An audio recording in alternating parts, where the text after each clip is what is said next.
नमस्कार साथियों, मैं JP Yadav, senior section engineer, Indian railway. मेरे यूट्यूब चैनल में आपका हार्दिक स्वागत है। मैं पिछले 30 साल से रेलवे में जेई और एसएससी के रूप में कार्य कर चुका हूं। इस दौरान मैं एलडीसी ग्रुप बी के लिए 3 बार इंटरव्यू में अपीयर हो चुका हूं।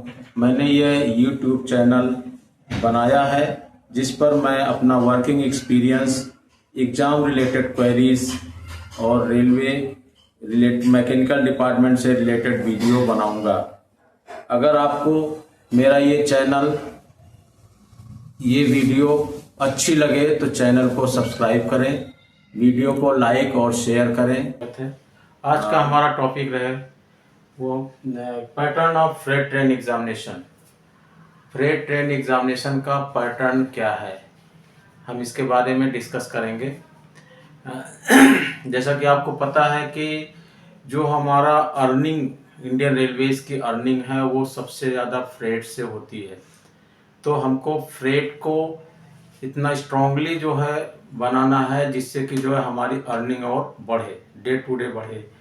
इसी क्रम में मैकेनिकल डिपार्टमेंट हमेशा जो है एग्जामिनेशन पैटर्न को अपग्रेड करता रहता है। तो उसी पहले जो है हमारा इन टू इन पैटर्न था। इन टू इन पैटर्न में दूसरा जो है प्रीमियम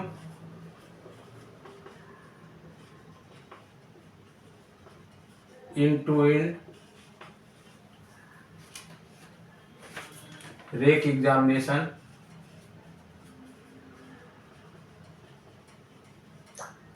तीसरा जो है CC rake, closed circuit rake.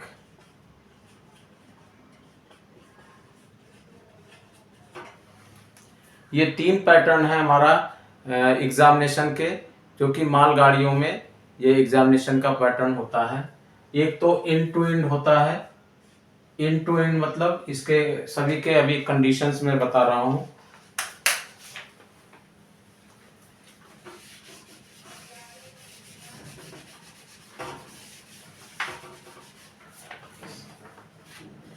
सबसे पहले क्लोज सर्किट पैटर्न।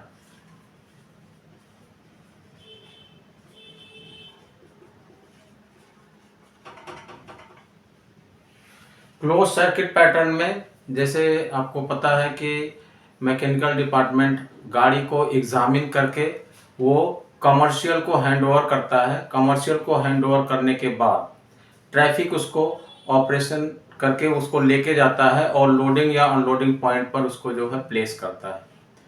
तो हमारा काम है, मैकेनिकल का काम है कि गाड़ी को सेफली एग्जामिन करके और जो है उसको ऑपरेटिंग को हैंडओवर करना, और ऑपरेटिंग उस गाड़ी को जो है पूरी रेक को ले जा करके लोडिंग पॉइंट तक लेके जाता है। तो हमारा जो क्लोज सर्किट का पैटर्न है, ये इसकी कंडीशन ये है, एक तो आप पीओएच और आरओएच वाले वैगन इसमें होने चाहिए, पहली कंडीशन। दूसरी कंडीशन, ए ग्रेड का डिपो होना चाहिए।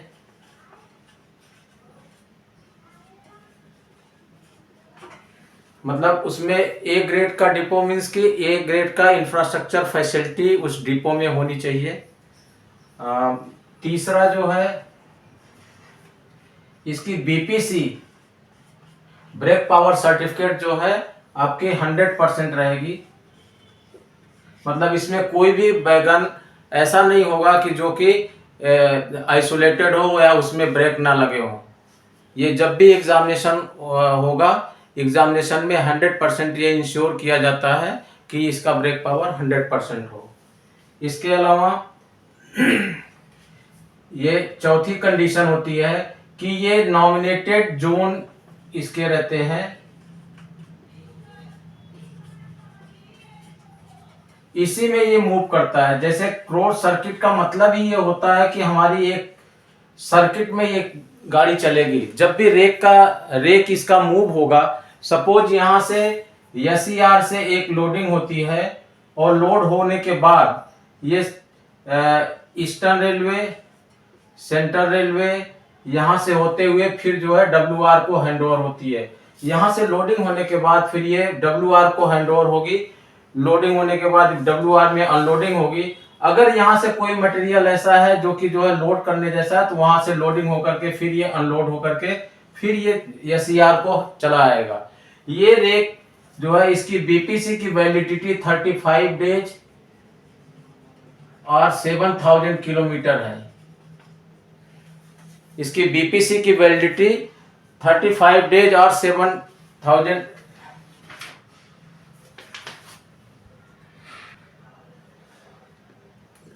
तो इसके क्लोज सर्किट रेक की बीपीसी वैलिडिटी 7500 किलोमीटर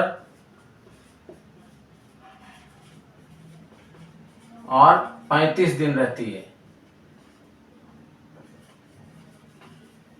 या कंटेनर रेक अगर है तो वो 6000 किलोमीटर और 30 डेज है। तो इसके अलावा जब भी ये आफ्टर अनलोडिंग, सपोज यहाँ से एसईआर से गाड़ी गई और ये डब्ल्यूआर को अनलोड हो गई, तो हर एक अनलोडिंग पॉइंट पर इसका जो है जीडीआर होगा। क्या होगा? जीडीआर। तो हर एक अनलोडिंग पॉइंट पर इसका जीडीआर होगा। इसकी बीपीसी का कलर कोड है, बीपीसी का कलर कोड येलो रहेगा।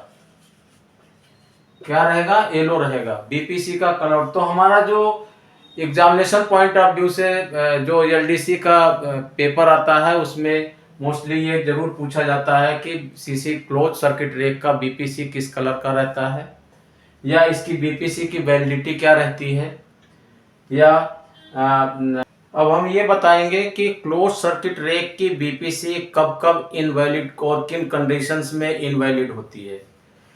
तो सबसे पहला ये है कि इनवैलिड तब होगा जब 4 या 4 से बैगन, 4 या 4 से अधिक बैगन या तो डिटैच किए जाएंगे या अटैच किए जाएंगे, दोनों में से कोई भी। 4 या 4 से अधिक बैगन या तो डिटैच किए जाएंगे या तो अटैच किए जाएंगे। अगर ये रेक किसी टीएक्सआर पॉइंट पे, टीएक्सआर एग्जामिनेशन पॉइंट पे खड़ा है, या 24 घंटे से ज्यादा खड़ा है, या किसी स्टेशन पे खड़ा है,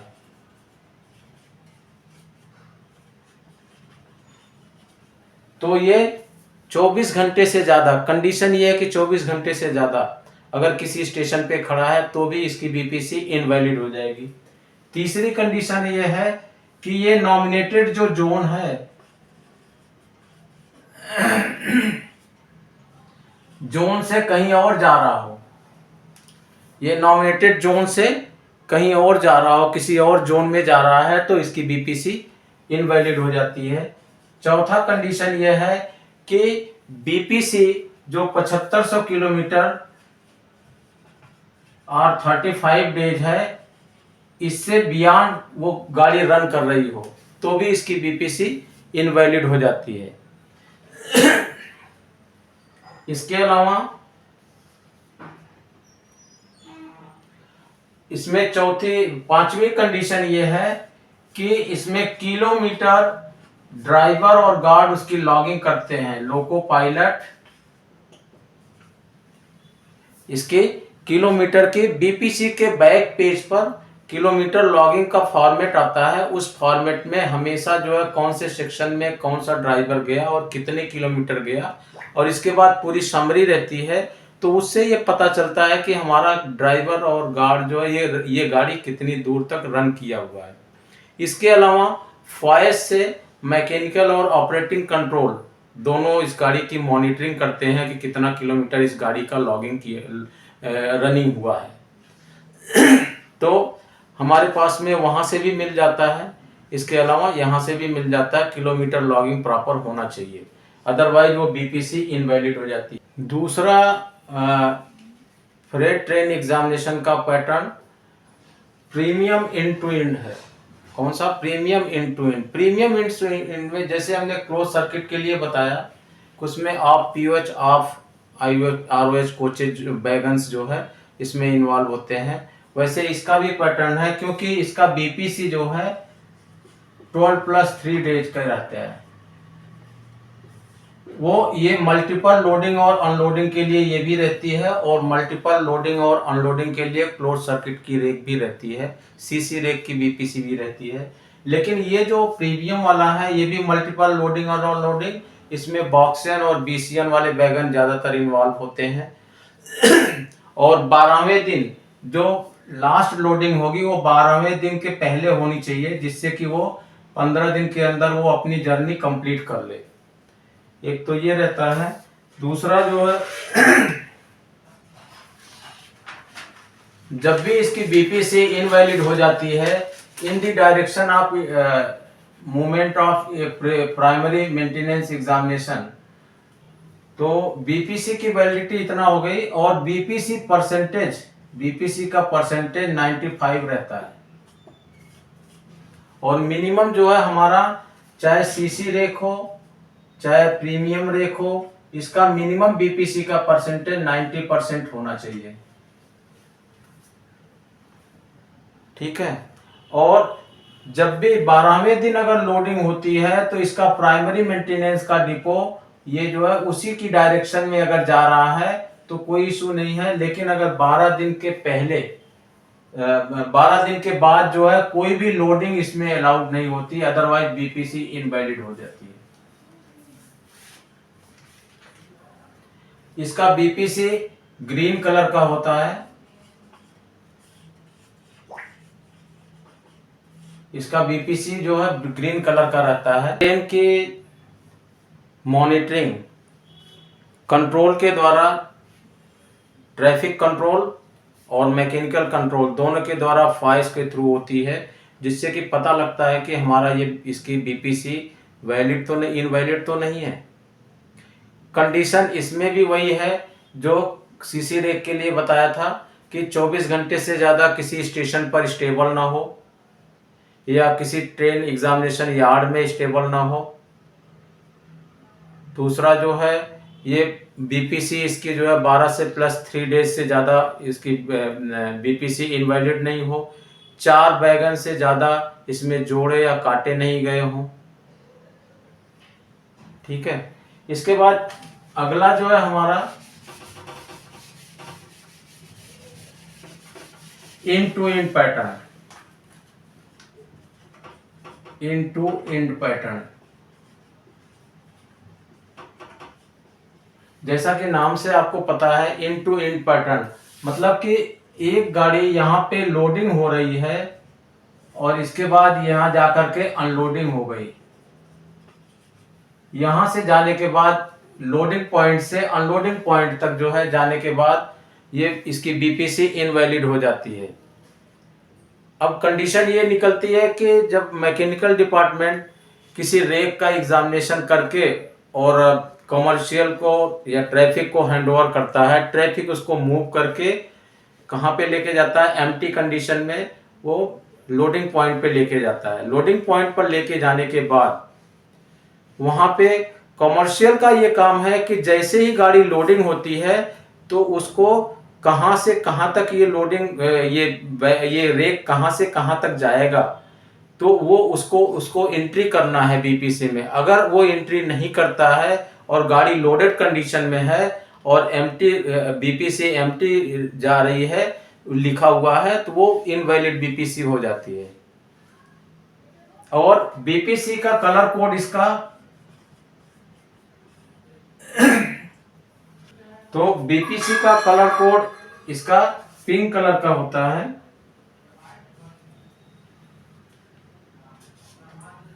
पिंक कलर किसके लिए? वैक्यूम ब्रेक स्टॉक, जो पहले अभी आज की डेट में नहीं है। या तो ग्रीन कलर जो है इसका इनटू एंड ब्रेक का एयर ब्रेक सिस्टम का जो है, जो एयर ब्रेक है जो कि आजकल ये चल रहा है, तो ग्रीन कलर जो है इसका भी रहता है जो कि एंड टू एंड पैटर्न का। अब इसमें कंडीशन ये आती है कि हमारा ये इनवैलिड बीपीसी कब होती है? इनवैलिड बीपीसी तब होती है, एक तो जब कॉमर्शियल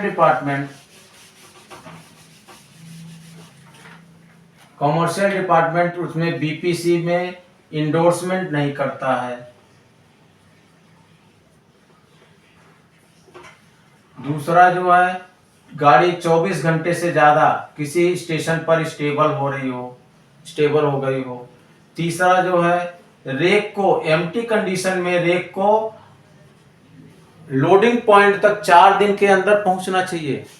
कितना? 4 दिन के अंदर। 4 दिन के अंदर एम्प्टी कंडीशन में ये लोडिंग पॉइंट तक, जिससे कि वो लोड होकर के चली जाए, तो उसके लिए जो है ये 4 दिन के अंदर ही पहुंचना चाहिए। इसके अलावा 4 वैगन से ज्यादा या कम अगर एम्प्टी एग्जामिनेशन हो गया है और इसके बाद भी किसी रीजन से काटा जा रहा है, कभी कभी क्या हो, लोडिंग पॉइंट पे लोड कम रहता है, मटेरियल कम रहता है, कंसाइनमेंट कम रहता है, तो ज़्यादा वैगन की ज़रूरत नहीं पड़ती है। कमर्शियल डिपार्टमेंट उसको क्या है, डिटैच कर देता है, तो उस कंडीशन में भी हमारा बीपीसी इनवैलिड हो जाता है। इसमें बीपीसी का जो परसेंटेज आता है वो 90% मिनिमम मेंटेन करना है और वैक्यूम ब्रेक स्टॉक में 85%। ये कंडीशन है कि तो कुल मिलाकर के समराइज वे में अगर देखा जाए तो सीसी पैटर्न, प्रीमियम पैटर्न और इन टू इन पैटर्न में ये फर्क है कि ये क्लोज सर्किट में चलती है और मल्टीपल लोडिंग अनलोडिंग में ये चलती है। ये ओरिजिनेशन से डेस्टिनेशन तक चलती है, ओरिजिनेशन से डेस्टिनेशन तक। दूसरा जो है, इसका बीपीसी का परसेंटेज 100% रहता है, प्रीमियम का 95% रहता है, इन टू एंड पैटर्न का 90% रहता है और वैक्यूम ब्रेक स्टॉक का 85% रहता है। इसी तरह इसका कलर कोडिंग क्या होता है, ये येलो हो गई, ये ग्रीन हो गई प्रीमियम का, और इन टू इन पैटर्न में भी ग्रीन हो गई। और अगर जो है ये इन टू इन में अगर वैक्यूम ब्रेक स्टॉक है तो पिंक कलर हो जाएगा। तो आज के लिए हम यहीं पे फ्रेट ट्रेन एग्जामिनेशन के पैटर्न के लिए अपना समाप्त करते हैं और आशा है ये वीडियो आपको अच्छा लगा होगा। अगर अच्छा लगा है तो कृपया चैनल को सब्सक्राइब करें, शेयर करें और लाइक बटन दबाना ना भूलें। धन्यवाद।